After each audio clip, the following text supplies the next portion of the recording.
Hello, everybody, and welcome to Electric City Sentai Denzicaster here on the ECS Network, your weekly look into the wonderful world of Tokusatsu. I'm Mike, and this week I'm joined by Sam. And today, although Larissa is not here with us, I'm sure she's with us in spirit somewhere because it is our Lady's Choice. We are back to Pretty Guardian Sailor Moon. We just got done watching episodes 9 and 10. Episode 9 is I'll Protect the Legendary Silver Crystal, and episode 10, I Am Queen Beryl, Queen of Darkness. I'm sure they sound much different in Japanese, but that's the rough English translation of the two titles.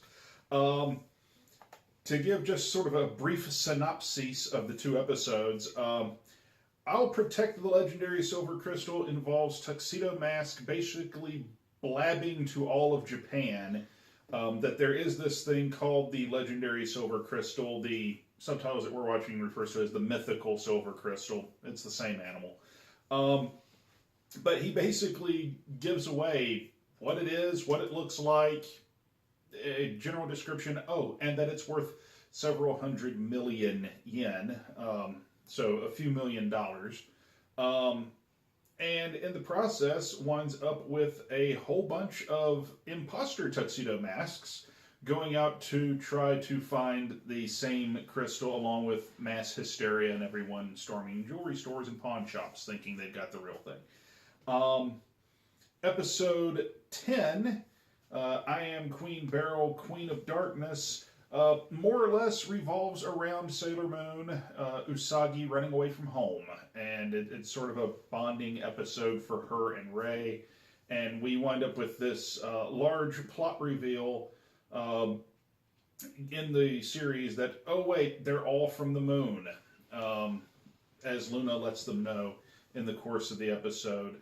We also see more of, I'm now suddenly completely and utterly gobsmacked. Have completely forgotten the name of the bad guy. Zoisite? Yes, the one in white. Zoisite. It's one of those mineral bad guy names, as they like to use in this show. But we also see sort of the way he creates monsters, which is fairly unique. So, real quick, I guess, in general, what did you think of this pair of episodes? I want to get to know more about Queen Beryl, or whatever. She's a very laid-back boss. Her henchmen keep failing, and she's like, I don't care, as long as I know you're trying, keep going, good for you. But she's like, what? It is pretty odd. I mean, even from what I recall of the anime, it was, even if you don't kill Sailor Moon and her friends, at least you gained energy for our cause, and so she was usually satisfied with that. And in this series, the last few episodes, they've gotten away from the whole collecting energy motif, and it's more about tracking down this crystal, which we had this discussion off camera. There have basically been 3 televised versions of Sailor Moon over the years. You've had the original animated series, then you had this, the Pretty Guardian Sailor Moon live action series, and then you had Sailor Moon Crystal, which may or may not still be going on in Japan right now. But it's the current animated series. And they're all fairly different in their treatment and interpretation of characters and things like that. But this is the one to me that the bad guys seem the most nebulous in what they're trying to do. Because I don't remember the original series putting this much emphasis on the crystals this early. No, it was more about the energy. We gotta suck everybody dry. Yeah. So, it's definitely a sort of a different take. And anyone who has seen this show all the way through, like I have, knows that they're going to take a lot of different twists and turns from the various other stuff. Sam actually asked me when one of those was going to happen. Yes. while we were watching. I'm anxious to see the twists. But one of those things is this treatment of Minako, who we know is Sailor Venus because we know about Sailor Moon, and it's kind of hard not to know who she is. And we know she's Sailor V. But this whole idea in this series that she's this globe-trotting celebrity. Teen idol. Yeah. Because at the beginning of episode 9, she's in London working on her new single, which they just kind of offhandedly tell you about. What do you think of the way they're kind of treating Minako? Because her character we've known about since the very first episode, but they kind of just keep showing her as the celebrity more than anything else. I'm just wondering how she has time to be the celebrity and then do her mysterious appearance of Sailor V. Because we've seen her a few times in person. Right. And when she's supposedly out touring the country or world or whatever, releasing her C'est la Vie debut song, which we heard again today. It won't go away. But it's just like what are they gonna do when she finally becomes active in her role as Sailor V? She's part of the Sailor Moon group. She can't take a break from stardom. Her, like in real life, I'm overthinking this. That people will be like, "What's wrong with you?" I'm gonna tell you now. We've said this before. I've warned Sam about this before. You can't overthink these things too much. If you look too close, you see the zippers, as I'm prone to saying. I've been watching, as folks who watch Denzi Blitz here on the network know, I've been watching Space Sheriff Gavin, which we talked about a little bit too, because you were curious when I said that. I've never heard of that one. Nothing in this show can possibly be as, where the hell did that come from, as Space Sheriff Gavin has been in a couple episodes here as of late. But, who knows? It's been a long time since I've watched the series all the way through, so I can walk away for 2 or 3 minutes, come back, and still kind of know what's going on. The details are fuzzy. I don't remember if the show just kind of forgets she's a celebrity at that point and then just treats her like another student or what. It always struck me as a little odd because I'm used to the original anime interpretation of her where she's less the celebrity, and to me it was always more that she was Usagi's rival.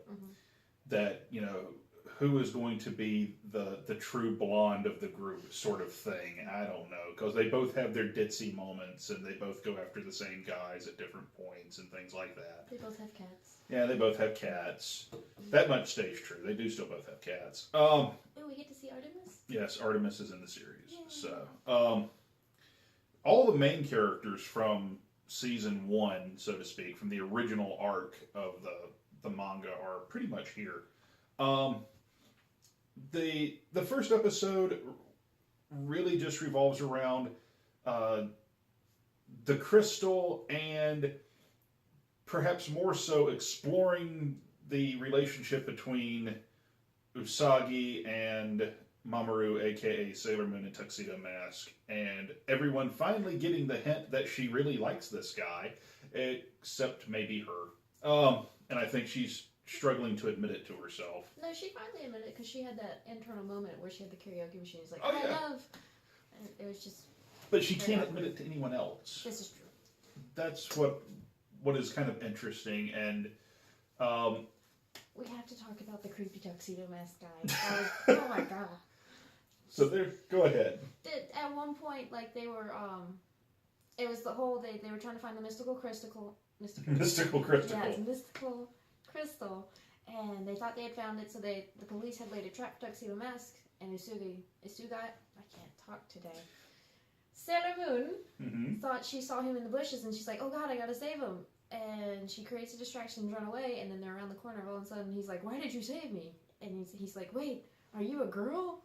Pulls back her glove and touches her really creepily. "You are a girl." It's just no. Her reaction was appropriate though. She screamed and kicked him out towards the police, who caught him. Yay! Yes. He's just a creeper, and there's not much more to say to it than that. One thing though we touched on briefly, and it's really interesting to me, is I've watched Sailor Moon Crystal. And I've watched season 1 of the original the original anime. I've never read the manga. They really use the disguise power a lot in this show. And it's not just Usagi that uses it. All of the soldiers, all of the Sailor Guardians use it. And it's usually not over the top. It's usually pretty well done. Right. Like in this particular episode, Jupiter turns into a cop. Mercury uses it to look like Rey and look like a temple girl. In fact, she even impersonates Rey and takes on her name, which is really, really hilarious when you stop to think that this businessman who goes to hire her at the beginning of the episode sees Rey, and then the person that shows up in his house saying she's Rey not only isn't the same person, but wears glasses, and Rey doesn't. So, we've seen some episodes and some scenes, especially the basketball game, where you could be forgiven for thinking that they're the same person. This was not one of those cases. And then you have Sailor Moon disguise herself as a landscaper, cutting down limbs from trees and whatnot, but then uses it to disguise herself as Tuxedo Mask, which I thought was really cool. Actually, it's one of those strange things in superhero shows, in tokusatsu shows especially, where you occasionally see someone else use a set of powers. Power Rangers has done it very, very sparingly, but there's an episode of Power Rangers SPD where Jack the Red Ranger gives his morpher to Sky, who's normally the Blue Ranger, so that he can transform and become the Red Ranger to take down his father's killer, because his father had been the Red Ranger, and he thought that it was only right that Sky take him down as the Red Ranger. And there are moments like that in different shows and things like that. So it was actually kind of both odd, but pretty cool to see Usagi as Tuxedo Mask for a part of an episode. Although she was the worst Tuxedo Mask ever, because she literally runs out in front of the cops, jumps up and down, goes, "I'm Tuxedo Mask, see me, yay!" And she's trying to be a distraction, of course. Yes. I was just going to say, like, I know every episode we do, we remark upon their appearances, but normally we're laughing at it. Today I'm just like, I love their eye for detail. Yes, it's cheap, but at the same time, they're sticking to it as close as possible. Like, just like the girls' costumes in general. And one thing that in this episode, and it's something that you see over the course of series, is sometimes you see the costumes change slightly as they're making improvements. And I think one of the things that early on in the series, the first couple of times we see Tuxedo Mask, the Tuxedo Mask costume looks absolutely incredible, actually. I mean, it's got the nice fancy tuxedo look, and it's somewhere between formal wear with the big flowing cape. It's somewhere between formal wear that's believable as a superhero costume, but the mask totally threw everything off for me early on. Of course, I wasn't actively in the discussion on the first few episodes of this, because it's as fanciful and detailed as the whole costume is. The mask is just a white piece of cloth. Here they've touched it up. It's got like a black ridged outline around it now, and there's a black jewel in the middle of it, which almost mimics the jewels in all of the soldiers' tiaras, which I think is actually a pretty cool look for Tuxedo Mask's mask, and it to me actually makes his costume complete. So I actually really dig that. You didn't look at that close, did you? I didn't. Not at the mask park. I was laughing at his dramatic cape flare as he was running and holding it. Oh, yeah. He has the ninja run down with the cape, and it's just interesting. Episode 10 is focusing, again, largely on Rey and Usagi's bond and a relationship that's building between them. Usagi gets in a fight with her mom and runs away. Yes. More so here than in any other incarnation of the character. But one of the things that we've touched on while watching, her mom is a much bigger part of this show than she is anywhere else. And watching this, you can tell that Usagi comes by all of this crap honest. Yep. Her mom is very childish. Her mom is very outgoing in a weird way. She tries to be a mom, but she's too much like Usagi herself. So she's just flighty and a ditz, and it's my way or the highway, and then they butt heads. Right. it's a really interesting dynamic because I feel almost to a point, because this is only covering the first arc of the Sailor Moon huge overarching stories. This is only the Negaverse arc, if you want to call it that. And so you don't get Chibi Moon in this, right? But the relationship between Usagi and her mom almost feels like the relationship between Chibi Moon and Usagi, where it's one is just a younger version of the other one, and they clash so much. So I almost wonder if that might have been the rationale for having her appear so much and having that personality clash. The big thing in this episode, realistically, this episode is not quite filler. The two big things out of it is Luna finally, after 10 episodes, gives them the detail that, oh, by the way, you're all from the moon, and the Moon Kingdom is real, and the princess is from the moon, and I'm from the moon. And it seems like that's one of the things you would tell them right after you gave them the costumes. You would think, because it's normally be like, hey, I'm a Sailor Scout now. Does that mean I'm no longer a normal girl? Is there something else going on here? Like, why me? Yeah. And so there's that. At this point, I think we can flat out say that even Luna has no clue who the princess actually is. She didn't in the manga, excuse me. They didn't remember until, like, I don't remember what caused them, but they all had an epiphany. They all remember they recovered from amnesia. Oh, wait, she was actually the princess. Duh. Yeah. So, I think I want to say I've seen a version before where Luna knows the entire time, and it's just an act. For some reason, I remember actually that plot at one point, but I don't know which version it is. It's obviously not this one. I could be misremembering too, because it's been a long time since I've seen the original anime. I feel like in one of the series, Sailor V knew who it was, but pretended to be the princess to protect her. Yeah. Now, I think that's a fairly common thing, is that Venus is always the first one to get her memory back. And so she puts on the act of being the princess in order to throw everybody off.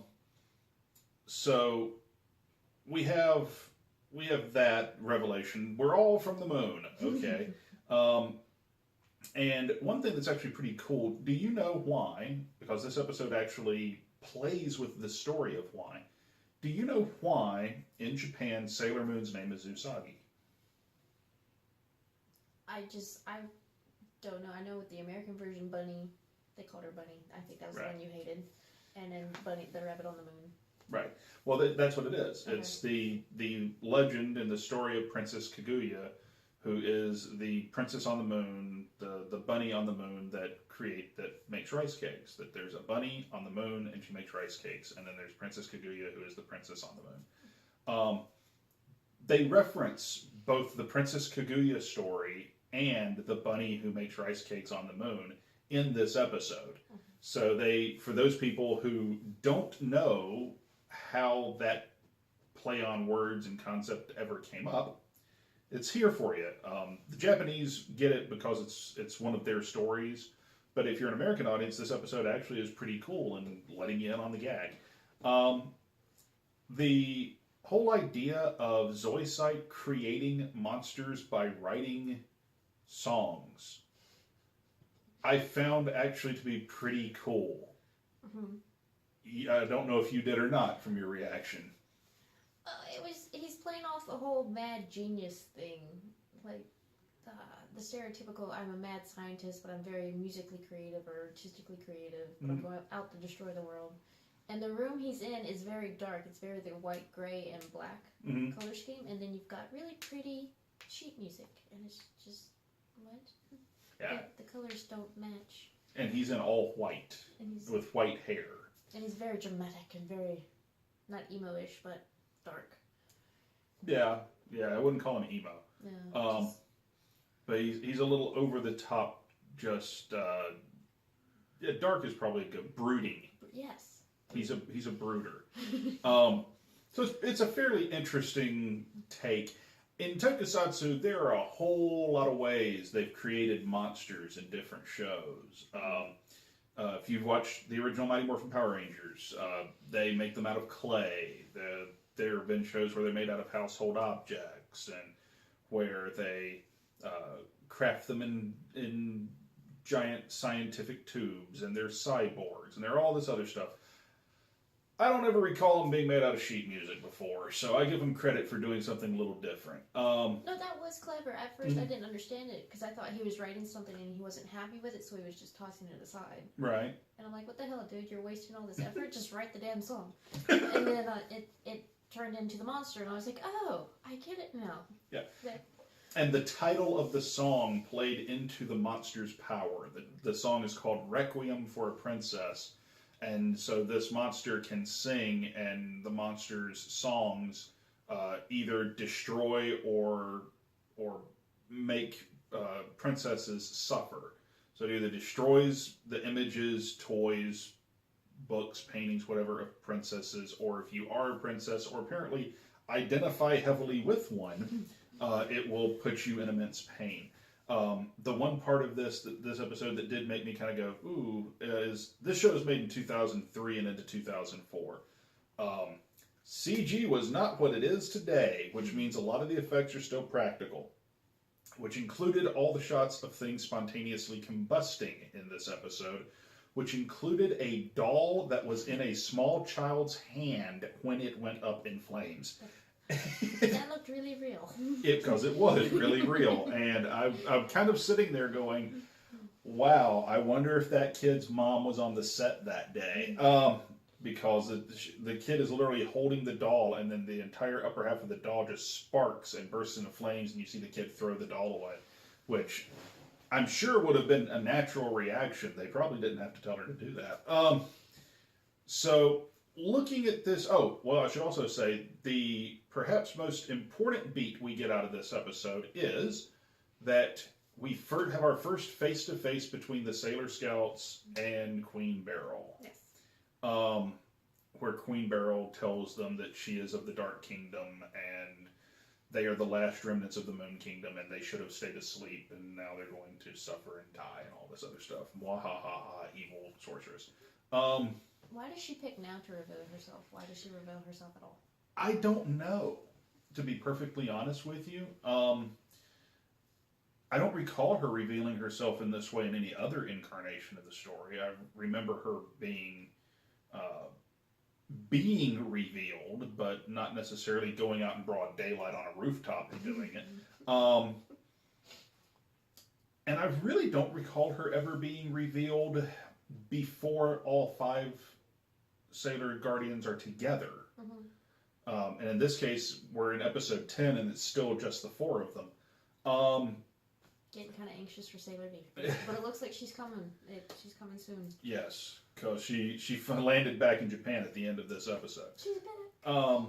So yeah, I couldn't tell you, and it's a curious piece of business to me dramatically because I look at this stuff fairly close. I don't look for the zippers, but I look at the story and the way the story unfolds, and it is kind of a really curious thing dramatically. I don't know why you would have her revealed 10 episodes in to the rest of the soldiers unless she knows something about them that they don't, and she obviously does. Yeah. Because she's the one that says, oh, you don't recognize me. Mm-hmm. But she obviously knows who all of they are. You know, the group of sailor soldiers, scouts, guardians, whatever term you want to send she.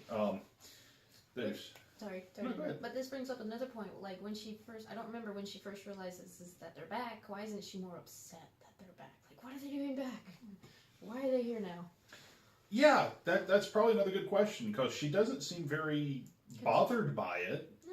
So it really lends to the whole idea of she probably knows something that they don't, and by extension, we, the audience, don't, which I always enjoy that. I enjoy the type of storytelling where the villain stays a step ahead of not simply the heroes, but a step ahead of you as the audience. Because if I figure out what's going on... Professor Snape. Sorry. Perfect example. If I figure out what's going on ahead of the heroes, then to me it makes the heroes feel dumb. Now, granted, you have to adjust your level of expectation based off of the audience that we're targeting. In this case, we're targeting, probably preteen and young teens. So, but still, if I figure it out 3 or 4 episodes ahead, I'm good. If I figure it out 10 episodes ahead, you're dumb. And I don't recall off the top of my head. But it's very obvious that she has knowledge they don't, and she's not telling us yet. So, which is good. So the next couple episodes, when next we check out Pretty Guardian Sailor Moon, are titled, as I skip through the episode guide real quick. I forgot it was called Pretty Guardian. Well, actually, almost every version is called Pretty Guardian Sailor Moon. Really? Yeah, well, but they almost all of them have the prefix to them of, let me find the terms in, well, I can't find the... I just see it's Sailor Moon. Yeah, it's, I'm going to apologize if I murder some Japanese for people out there real quick. Bishoujo Senshi, I think, is the actual prefix that comes on all of them. But this version is the first one, I think, that actually includes the English words Pretty Guardian as part of the logo, which is a very common thing for tokusatsu shows where they will have the Japanese title, but then in small text as part of the logo, they will also have the English title. But yeah, the original is just called Sailor Moon, and then this one is officially Pretty Guardian Sailor Moon, and then the, goodness gracious, I think the new one is simply titled for America is simply Sailor Moon Crystal is the official English name for it, but I think the full Japanese title is Pretty Guardian Sailor Moon Crystal or something like that. But yes, Pretty Guardian Sailor Moon. Our next 2 episodes are, we got to meet the real Minako, and spoiler warning, folks, for those of you out there who watch this stuff.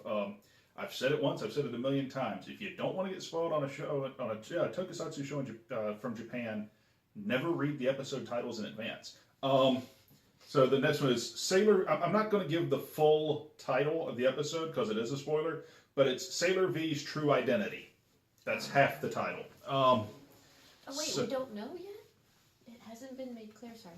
Yeah, in the show they actually haven't told you. We've spoiled the hell out of it. But but then again, if you've seen anything of Sailor Moon, you already knew. I was about to say, I forgot. So, who hasn't seen Sailor Moon? Yes. So, any closing thoughts on this pair of episodes? Apparently you get your wish. We're about to go see Sailor Venus, I hope. I hope it's actually Venus. Otherwise, the title card graphic I have for the next episode of this show is going to be terrible. You lied! Yeah.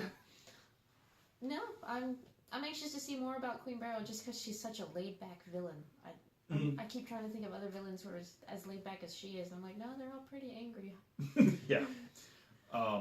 I'm looking forward to, there is a particular plot twist in this show that I'm already aware of because I've seen it, that I'm waiting for my friends to see because it is so different than any incarnation of Sailor Moon that has come before it that it is just really, really interesting, and it took it from this being a show that I watched because I lost a bet to a show that I actually became invested in. So I'm looking forward to that. When does that happen? Roughly.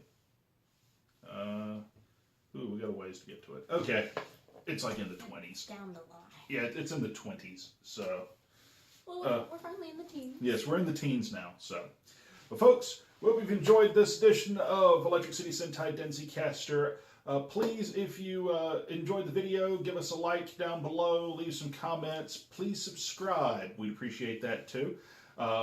We'd also love it if you would become one of our patrons over at patreon.com/ECS Network. You may notice that we're actually better lit in this episode than any episode we've shot before. And that's because this is the first episode of Denzicaster shot on our new set. And with our lighting rig, which is directly behind the camera that you obviously can't see because we don't want to blind you at home. Our goal on Patreon is $100 right now because we need to get 2 more lighting rigs, one for 8-Star Anime and one for Chopsaki Cinema. They'll be a little more portable than the one we have here because this one really isn't going to travel well. But we want to do that to make these videos better for you guys at home to watch higher quality, higher caliber. And please jump over to cafepress.com/ECS Network. Find yourself some cool swag, get a nice t-shirt, a hat, what have you. Cafe Press is actually what funded the lighting rig that's right behind the camera. So thank you guys so very much. So until next time, share, like, subscribe, all the things you do on YouTube. And we will see you next time on Denzicaster. I'm Mike.